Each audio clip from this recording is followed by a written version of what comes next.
Your friend forwards you a photo of a shiny, only 500 bucks car parked under a streetlight, and your chest does that little jump. You can almost smell freedom. No more begging for rides, no more buy drop car due. You're already picturing the first solo drive, music up, window down, life finally behaving. But before you hand over cash and start naming the car, you're gonna run one tiny piece of math that can save you months of regret. By the end, you'll know exactly what that $500 car will really cost you in the next 90 days, and how to decide in 5 minutes if it's a steal or a trap. Because yeah, $500 sounds like nothing. It feels like a cheat code. In your head, it's simple. If I can buy it today, I can afford it. That belief isn't stupid, it's human. When money is tight, your brain grabs the price tag like it's a life raft, and sellers love that. The price tag is the magician's left hand. Meanwhile, the right hand is quietly loading your future with bills. That's the villain today, the monthly payment illusion. Not even monthly sometimes. Weekly, daily, random. A $500 car can become a $2,000 problem with the enthusiasm of a stray cat adopting you. Pause. If you've ever bought something cheap and then paid for it forever, you already know what I mean. Here's a metaphor you'll remember next time you're tempted.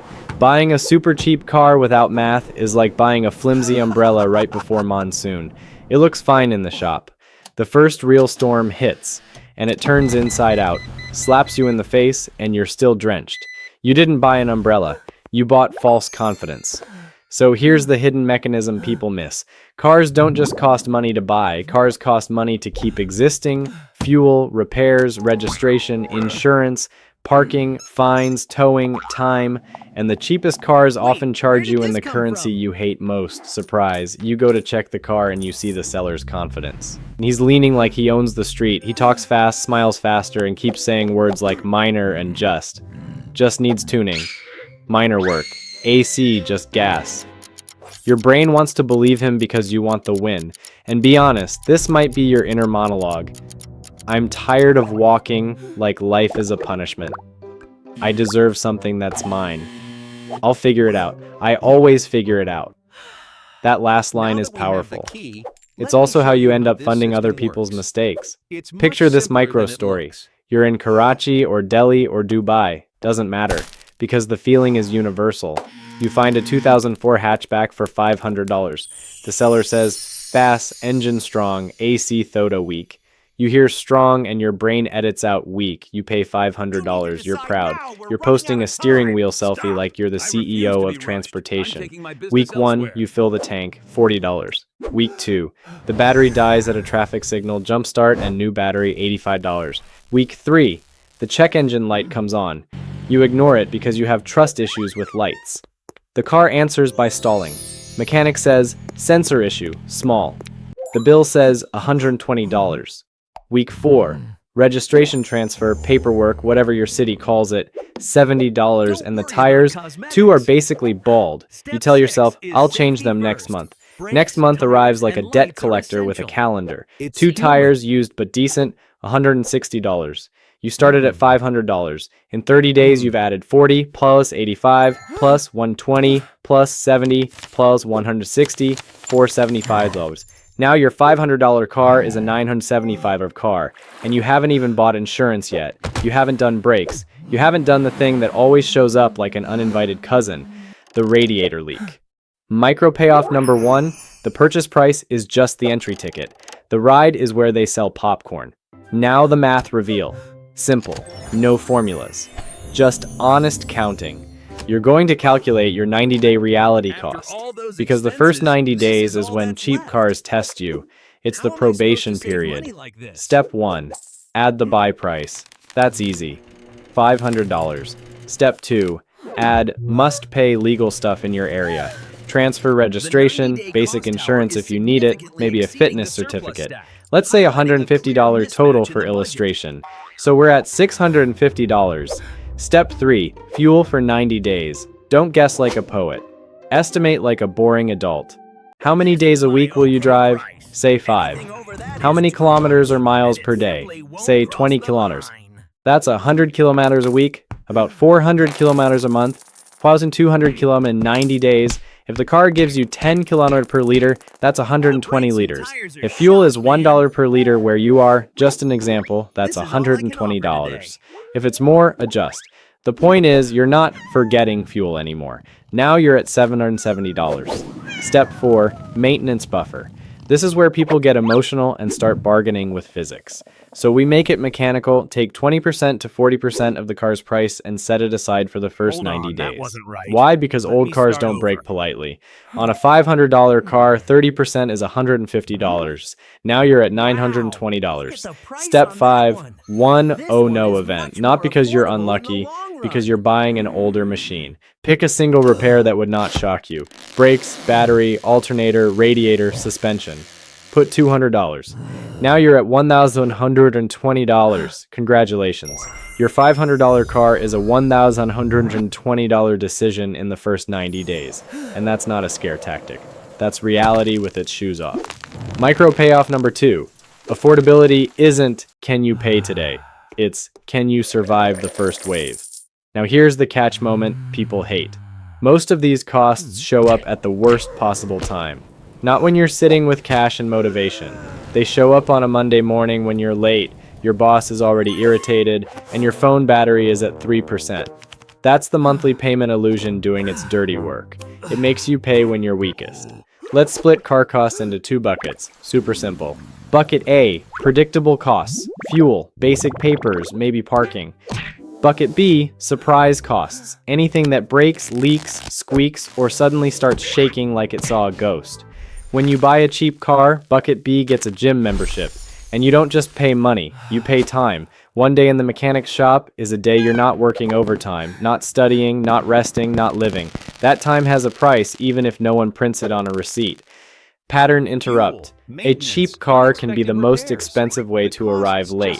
Now the psychology angle, because this is where you sabotage yourself. Your brain loves the one-time pain. Pay once, feel done. That's why people happily pay a lump sum for a bargain, then act shocked when the real costs arrive in installments. The monthly payment illusion hides the total by slicing it into bites small enough that you don't feel the monster chewing you. And sellers accidentally help this illusion. And they say, small work, minor issue, AC just gas, only needs tuning. Your brain hears only and relaxes. You want the story of the win. Be honest. Another line from inside your head, maybe this time I'll get lucky. Luck is not a plan. Luck is what you say when you don't want to do math. Pattern interrupt number 2. Stop romanticizing rust. Now let's stack proof again with another quick example. Different vibe. 2 people. Same $500 car.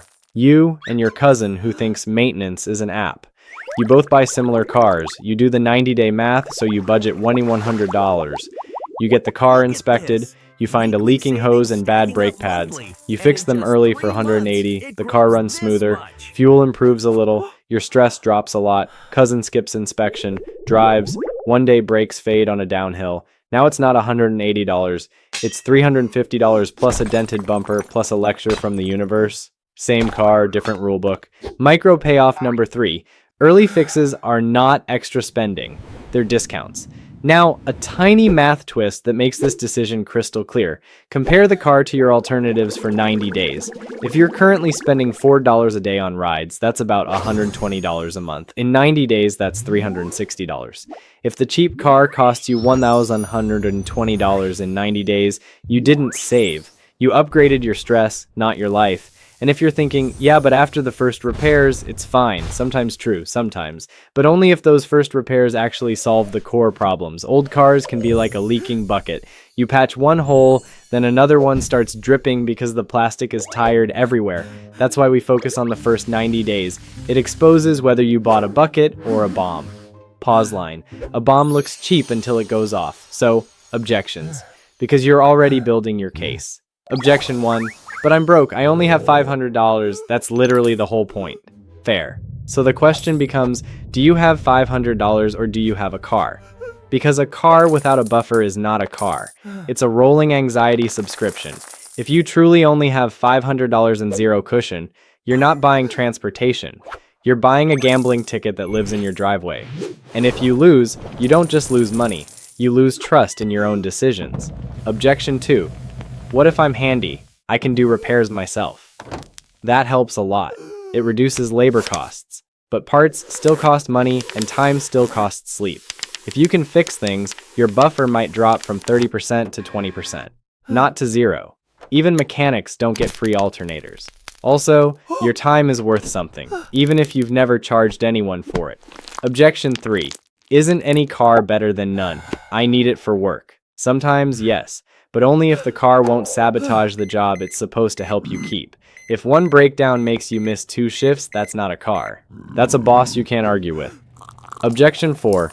But I can sell it later if it gets bad. Maybe.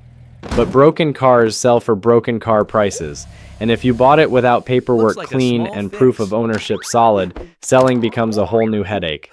The monthly payment illusion has a cousin, the resale fantasy. Pause. So what do you do tonight?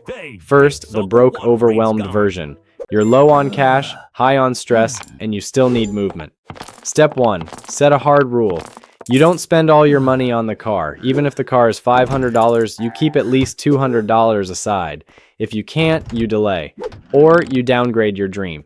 Because the first surprise bill always shows up when your balance is at its lowest. If $200 sounds impossible, make it $100. But make it real. The buffer is your umbrella handle in the storm. Step 2. Before buying, pay for a basic inspection or bring the most brutally honest friend you have. Not the friend who hypes everything. The friend who says, "This smells like trouble," and ruins your mood. That friend is saving you rent money. Step 3. Ask for 2 things that force truth. Cold start and a short drive. Cold start means the car has been sitting. Problems show up when it wakes up. On the drive, test brakes, steering, and listen. If it feels like a shopping cart on a bad day, it is. Turn off the music. Yes, even if you love that song, you're not buying vibes, you're buying metal. Step 4. Ask one uncomfortable question. What did you fix recently? If he says nothing, that's suspicious. If he lists 5 things in 2 weeks, that's also suspicious. You want a car that has a history, not a crisis. Step 5. If the seller refuses inspection or rushes you, that's not urgency. That's camouflage. Walk away. There will always be another car. There won't always be another you with peace. Step 6. If you buy it, do safety first repairs before cosmetics. Brakes, tires, lights, wipers. Not the fancy seat cover set that makes you feel rich while you slide into a pole. And keep receipts. Receipts aren't just paper. They're bargaining power later. Now the stable, ready to optimize version, you have some savings, you want the best value, not just a story. Step 1, run the 90-day reality cost and compare it to your monthly surplus. Surplus means money left after your basics, food, rent, bills. If your surplus is $200 and your 90-day cost is $100, that's basically $366 a month. That's not a bargain. That's an unpaid internship in stress.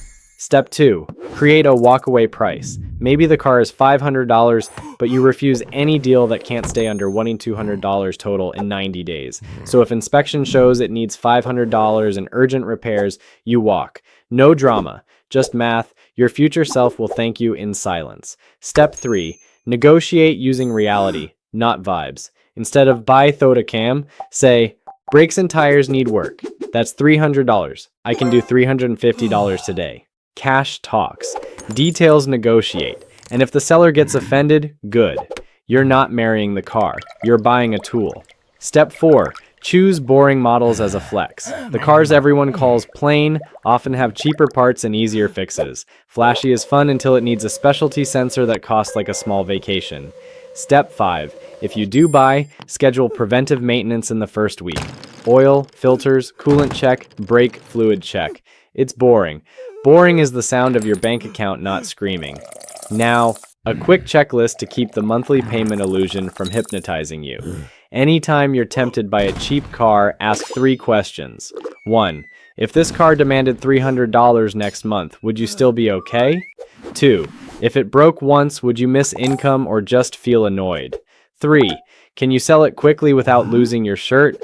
If the answer is no, no, and no, that deal is a trap wearing a discount sticker. Quick mini scene. You're standing there, phone in hand, trying to look calm while your brain is doing fireworks. The seller throws the sweetest line. If you want, pay $500 now, fix later, easy. That line is pure monthly payment illusion. It turns a big decision into a bunch of tiny decisions you'll make while stressed. Watch how it sneaks in. First, it's just $20 for a top-up, then just $35 for a hose, then just $60 because the fan isn't kicking in. Each one feels harmless. Together, they form a herd, and herds trample budgets. Here's the easy math that exposes it. If you keep spending just $25 a week on little fixes, that's $100 a month. In 3 months, that's $300. Now add one bigger repair at $250. Now you're at $550 on top of your $500, that's $1,050. And you didn't even feel it happening because you never paid it all at once. That's why the 90-day reality cost matters. It forces the herd into one number you can judge. Another micro story with numbers you'll actually recognize. You buy the $500 car and you swear you'll be disciplined.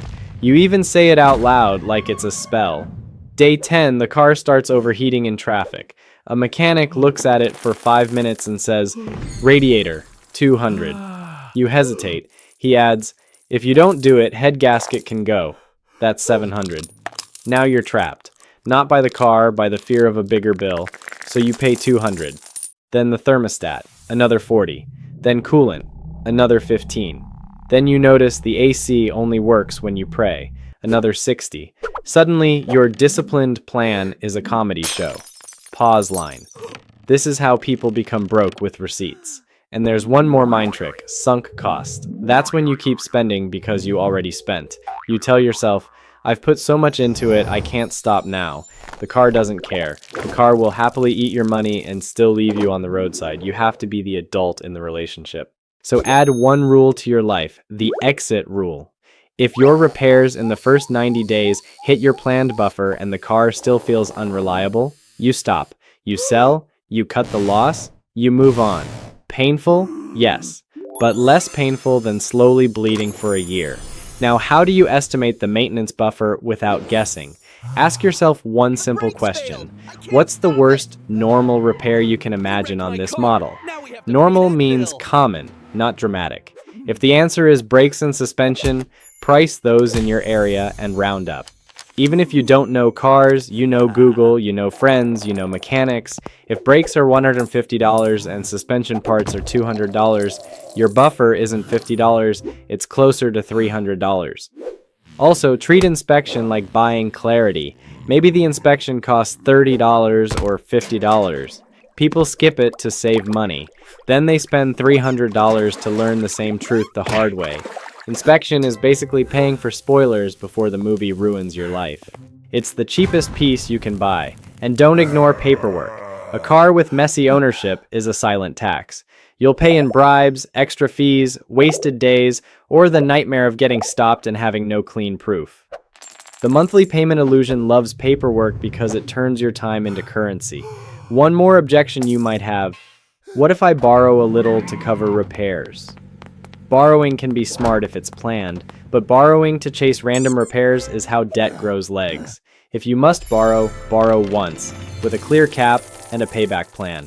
Not 50 tiny borrows that leave you confused and embarrassed. Okay, one last spicy truth. A cheap car isn't always a bad deal. Some are amazing. But the amazing ones are amazing because they're boringly maintained. They come with a folder of receipts. They come with an owner who talks about oil changes like it's religion.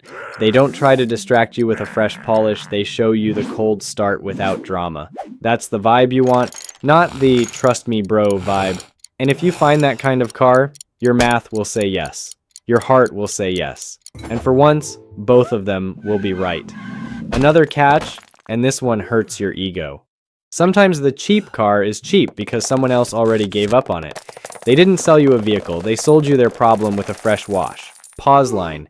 A wash is not a warranty. And let's be real. Part of you wants the car because of what it represents. Independence, status, control. You're tired of feeling like life is happening to you. So you grab the cheapest steering wheel you can find.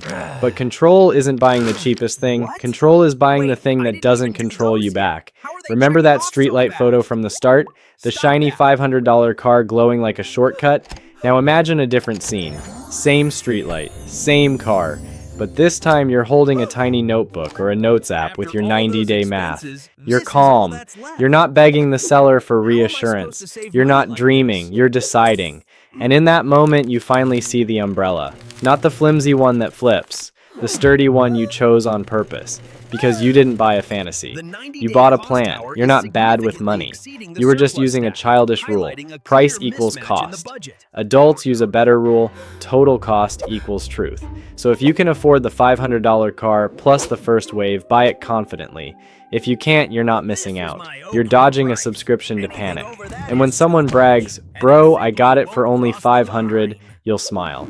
Because you'll know the real question isn't the sticker, it's the survival. Run the math, keep your buffer, and let the storm hit without flipping your life inside out. And if you're watching this with that, "maybe I'm just not built for money" feeling, breathe.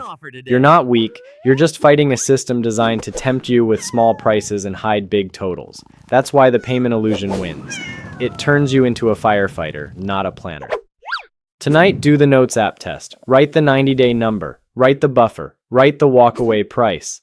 If the seller can't survive those 3 lines, the deal wasn't real. If it can, you don't have to rush or panic. You buy like a grown-up, then you drive like one.